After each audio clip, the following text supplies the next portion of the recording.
Permisi. Silakan masuk Mbak Fitri. Mbak Fitri mau duduk di sebelah mana? Sebelah situ, Bu. Oke, boleh silakan duduk dulu. Dinyamankan dulu ya duduknya. Ya, sudah. Oke, sudah nyaman, Mbak? Oke. Apa kabar hari ini, Mbak Fitri kabarnya? Alhamdulillah baik. Oke, tadi nampaknya hari ini bajunya sangat rapi sekali. Ini tadi habis dari mana nih, Mbak? Tadi habis perkuliahan, tadi hari ini ada perkuliahan pagi. Oh, di jam berapa ya, Mbak? Di 7:30 sampai duhur. Oh, oke. Itu hari ini ada mata kuliah apa nih kalau boleh tahu? Kalau hari ini ada dua, ada statistika sama ada kewirausahaan. Gimana tadi, lancar kuliahnya? Alhamdulillah lancar. Kira-kira kalau di statistika itu bahas apa nih, Mbak, pelajarannya itu? Statistika itu lebih bahas ke angka-angka gitu Kak. Kayak kita belajar, karena udah di semester 5 ya, jadi kita itu diajarin SPSS, itu kayak aplikasi buat ngelola data buat kita skripsian besok gitu. Oh, berarti ini juga buat belajar untuk skripsian besok ya? Oh, Mbak Fitri ini memang udah di semester 5 ya sekarang? Iya, sudah di semester 5. Oh, jadi gimana nih perasaannya di semester 5 ini? Alhamdulillah cukup tegang sama ya akhirnya habis ini kan lulus kayak kurang 1 tahun, tapi udah semester tua jadi kayak tugasnya sama udah terlalu banyak gitu, udah susah. Oke, Mbak Fitri sendiri jadi gimana mengerjainnya itu, sampai kewalahan apa masih aman? Akhirnya masih aman sih, cuma yang biasanya bisa santai-santai sekarang waktu santainya itu udah berkurang.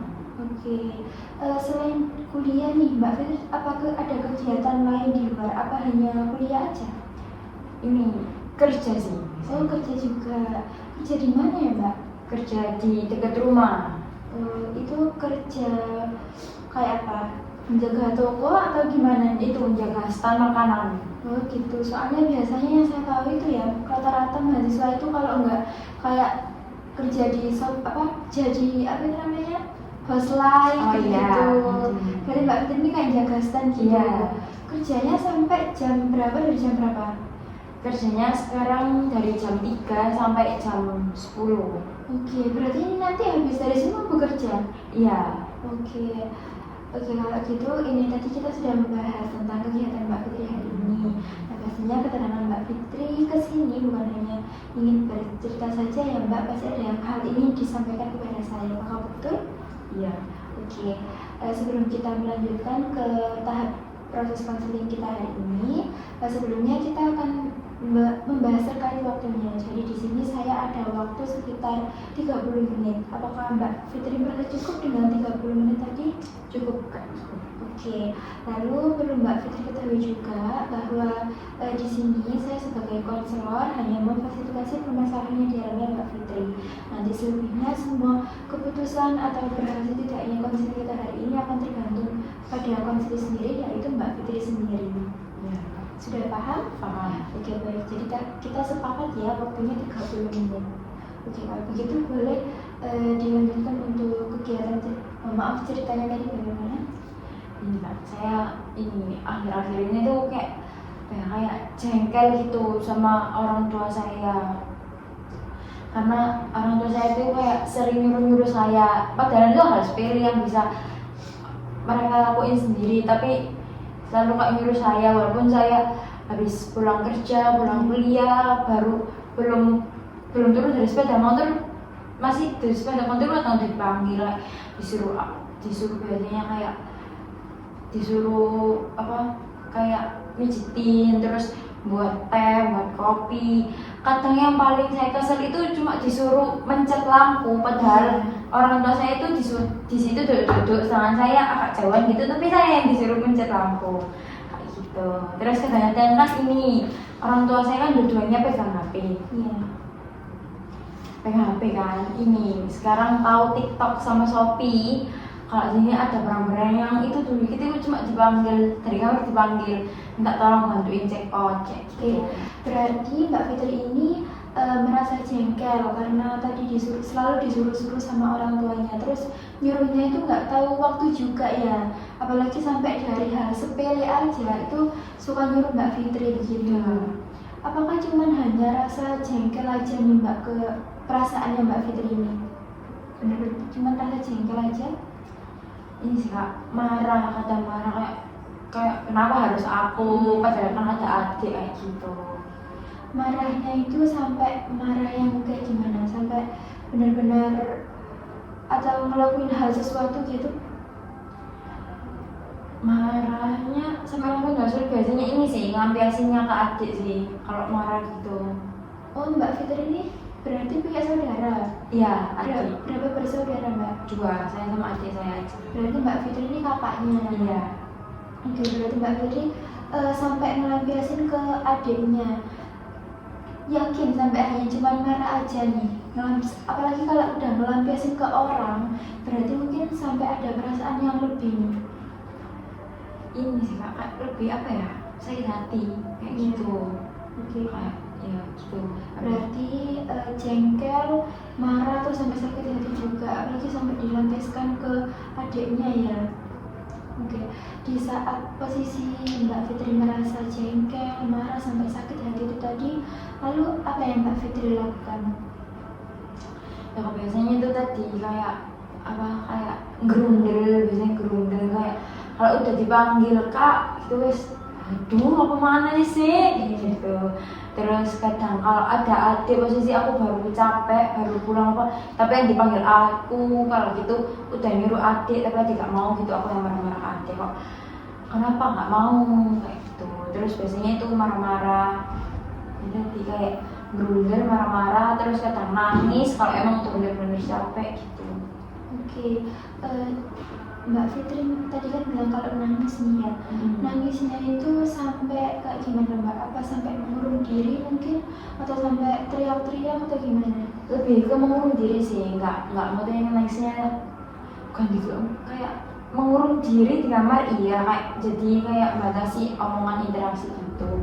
Kalau nangisnya nangis tapi nggak sampai teriak-teriak, kadang kalau disuruh beli apa-apa gitu saya nyetir kan sambil nangis. Terus kadang di rumah itu juga di kamar juga nangis gitu.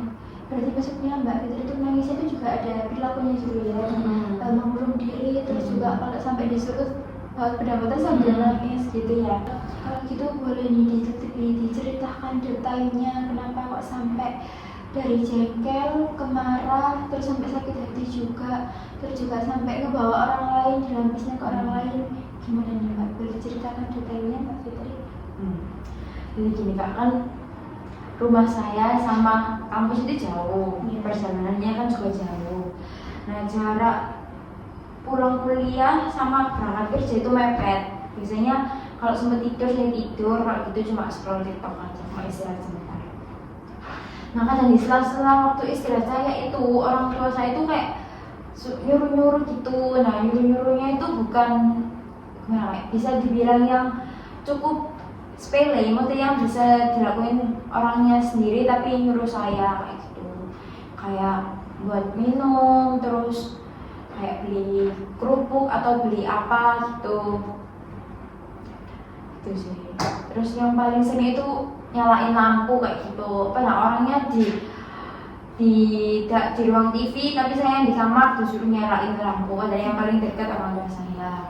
Terus ini kadang nyuruh apa, mijet, suruh mijitin orang tua saya, padahal saya itu baru nyampe rumah, pulang kuliah, mau berangkat kerja, mau buat istirahat apa mak, tapi malah disuruh buat mijitin gitu. Padahal di situ ada adik saya, tapi mereka udah nyuruh adik saya, pakai saya nggak mau, malah nyuruh saya. Itu biasanya saya marah-marah ke adik kayak gini, kayak kenapa sih nggak mau disuruh, padahal ya kamu nggak apa-apain, pas itu lagi libur tapi kayak dia nggak mau gitu. Terus ya saya tetap ngelakuin walaupun ya agak berundel gitu. Terus kadang ya gitu sih, kayak sakit hati kayak kenapa aku terus, apa kok gak adik, sorry Kak. Terus kayak gitu kadang ya gimana ya, kadang paling sering biasanya nangis sih kalau disuruh beli apa-apa gitu, kayak berangkat tapi ya kadang nangis kayak gitu, kadang yang gerundu tadi. Oke, di waktu Mbak Fitri di posisi seperti itu, apakah sebelumnya Mbak Fitri ini pernah menanyakan ke kedua orang tuanya, kenapa sih kok selalu menyuruh Mbak Fitri, apalagi sampai hal itu cuma sepele, kenapa kok selalu Mbak Fitri gitu yang disuruh? Pernah nggak Mbak Fitri coba menanyakan ke ayah atau mamanya Mbak Fitri? Pernah, saya biasanya tanyanya bukan kayak gitu sih, tanya gini kok apa kok kakak terus, apa kak adik, nanti apa di sini apa kan di rumah ada adik yang gak lapo. Kayak orang tua itu malah responnya kayak gini, apa kayak disuruh orang tua kok malah ngebantah pelayan apa ya, kayak pelayan tuh kayak malah nyuruh orang lain gitu loh, kayak gitu. Terus kan oh ya mari ini kayak kan habis ini kayak entah nanti besok kan entah nikah atau apa kan pasti keluar dari rumah sih meneh lo ya anak waktunya adik sendiri yang gantian kayak gitu. Tapi kan saya juga capek ya kak, namanya gitu kok kenapa harus saya gitu sih. Lalu kalau tadi Mbak Fir juga bilang kan kalau adiknya itu juga selalu nggak mau kalau misalkan disuruh sama orangnya tadi. Mbak Fitri juga sudah pernah menanyakan ke adiknya gimana? Kalau maksudnya kenapa sih kok nggak mau disuruh itu kenapa? Menanyakan ke adiknya sudah pernah? Sering malah karena ini biasanya nggak punya males kayak gitu, mager kayak ya karena dia kan cuma ada sepele sih kak yang bisa pergi sendiri kok kenapa nyuruh orang, jadi yang disuruh itu juga males, mager kan ya itu marah-marah saya kayak berantem sama dia. Terus kayak omongan saya itu biasanya nggak enak ke dia, tapi ya saya bodo amat sih karena udah capek tadi terus disuruh jadi lumayan udah ngawur. Saya pernah bilang gini ke dia kayak nyesel aku njaluk adik, depan dua adik, kamu kan gak guna ke rumah ini, karena kontribusi dalam rumah ini lo kan gak ada apa ya, kayak gak berguna nanggene mek numpang turut tok, doang ini gak tau gelem, depan aku gak tau gelem. Oke, kalau boleh tahu adiknya Mbak Fitri ini umurnya berapa ya? Apa kalau umurnya itu mungkin sekitar berapa ya? Anak SMA itu sekitar berapa kak? 16 ya, 15-16an gitu. SMA? Iya SMA baru, SMA kelas 1 soalnya. Oh iya. Beda berapa tahun kalau boleh tahu? Beda 6 tahun. Oh 6 tahun, cukup jauh ya berarti. Iya. Oke. Nah sekarang gini ya, saya bertanya ke Mbak Fitri. Ini kan permasalahan Mbak Fitri dengan orang tuanya Mbak Fitri ini ya.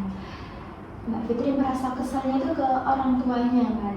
Nah, coba sekarang Mbak Fitri pikirkan baik-baik juga, apakah dirasa masuk akal kalau sakit hatinya Mbak Fitri itu dilampiaskan ke orang lain, yang orang lain tuh nggak tahu sebenarnya permasalahannya itu apa. Orang lain ini kan ini kak, hitungannya adik saya kan tahu permasalahannya apa. Saya biasanya kan yang disuruh duluan kan adik saya, tapi dia nggak mau, akhirnya saya yang baru datang, yang baru nyampe disuruh. Jadi ini semangat saya kenapa melampiaskan ke dia ya, ada dia kenapa kok nggak dia, kenapa nyuruh saya gitu. Tadi kan Mbak Fitri bilang kalau orang lain nanti adiknya itu tahu permasalahan di rumah itu gimana. Terus juga posisinya itu Mbak Fitri itu disuruhnya itu ketika adiknya udah disuruh terus dilemparkan ke Mbak Fitri. Posisinya juga Mbak Fitri itu mungkin baru pulang dari kampus, dari kerja, itu langsung disuruh. Mbak Fitri kan udah capek kan tadi katanya ya, kenapa kok Mbak Fitri nggak berusaha menolak, padahal kan adanya Mbak Fitri itu bisa menolak nih, kenapa kok Mbak Fitri sendiri nggak bisa menolak gitu? Karena kalau saya menolak itu ini bu, orang tua saya itu meresponnya malah kayak disuruh orang tua gitu aja, kok nggak mau gitu. Jadi saya mau nggak mau itu ya berangkat, walaupun kadang nyetir sambil nangis tadi, kadang juga kalau nggak nangis nyetirnya nggak nangis, tapi nyampe rumah itu masuk kamar terus nangis kayak gitu. Nangisnya sampai mengurung diri gitu kan Mbak? Iya, kamar kan. Oke. Lalu apakah tindakan tersebut, maksudnya mengurung diri tadi itu benar-benar menyelesaikan masalah yang dialami Mbak Fitri? Kalau menyelesaikannya sih enggak. Nah, terus kenapa kok maksudnya Mbak Fitri nggak mau ngomong aja langsung menolak gitu kalau Mbak Fitri lagi capek. Kenapa harus mengurung diri dulu? Tadi kan orang tua Mbak Fitri kan nggak tahu. Maksudnya Mbak yang dialami Mbak Fitri itu kenapa? Karena dari awal mereka kan sudah nyuruhnya kan semena-mena nih. Jadi nggak tahu nih, nggak paham kondisinya Mbak Fitri itu gimana. Mungkin Mbak Fitri bilang atau ngomong kalau udah capek, maksudnya bisa nolak kan tahu jadinya kondisi yang dialami Mbak Fitri tadi gimana. Kan saya tadi udah bilang bahwa kalau saya nolak, respon orang tua saya disuruh orang tua gitu aja kok nggak mau gitu. Oke. Jadi saya yang mau nggak mau ya berangkat daripada berantem tambah rame. Oke. Kalau ngomong dulu, nyoba ngomong langsung gitu, Nyoba omong langsung gimana? kayak apa ya? Tadi kan cuma hanya menolak, tadi kan tetap aja kan dibilangin. Nah, terus Mbak Fitri juga mau nggak mau langsung berangkat. Coba pernah nggak debat gitu loh omongan orang tuanya Mbak Fitri tadi? Pernah. Ya, terus kayak gitu tadi kayaknya makan nggak baik disuruh orang tua aja kayak gitu kok nggak mau. Terus lagi kan aku maksudnya responsnya tuh kayak aku ya capek, aku gak ada ayah di rumah kayak gitu ya. Respon orang tua saya ya malah kayak disuruh orang tua kok malah nyuruh orang lain kayak gitu kok walayan gitu. Terus yo meniru ada waktunya sendiri-sendiri, nek pengen lalu ini ya suruh mana nih terus nek bukan nanti kayak gitu. Berarti masih tetap aja gitu. Iya. Mbak Fitri udah mendebat apapun masih tetap sama. Itu Mbak Fitri bilangnya dengan nada yang marah-marah atau biasa aja atau kayak gimana? Nah, apa ya kayak pakai nada yang nangis tuh nggak bu kayak Iya. ya kayak gitu. Nggak sampai marah.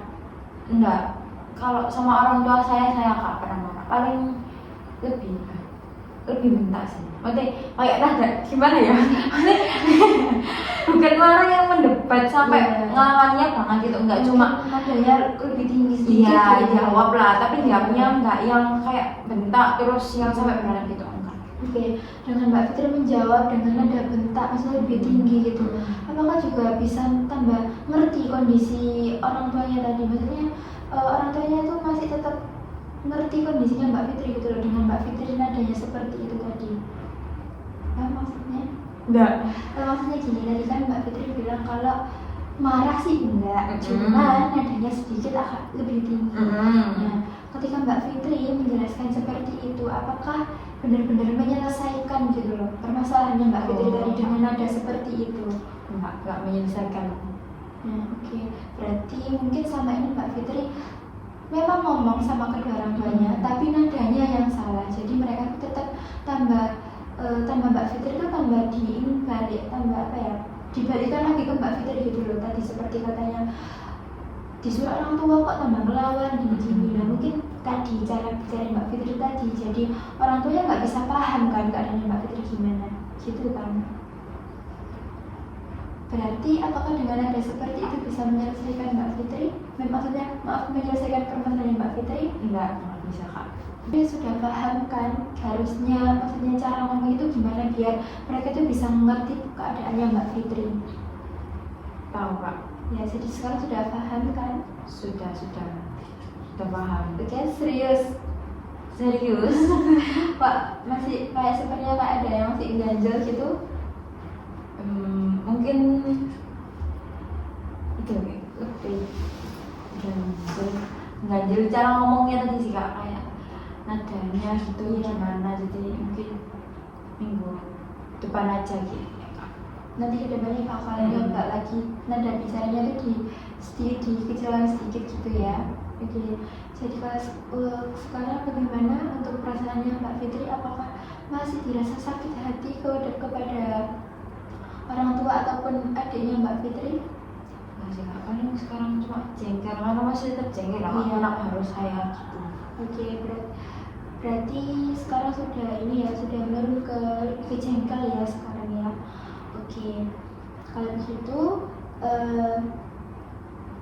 untuk proses konseling kita hari ini cukup sampai di sini saja. Nanti kita akan lanjutkan di pertemuan selanjutnya. Jadi nanti konselingnya tuh nggak hanya satu pertemuan, tapi ada pertemuan berikutnya. Nah, untuk pertemuan berikutnya nanti saya akan perkenalkan salah satu teknik untuk permasalahan yang dialami Mbak Fitri ini. Untuk sekarang kita cukup sampai di sini dulu ya. Nanti kita akan jadwalkan lagi di pertemuan berikutnya. Karena ini juga waktunya juga sudah 30 menit sudah mau habis.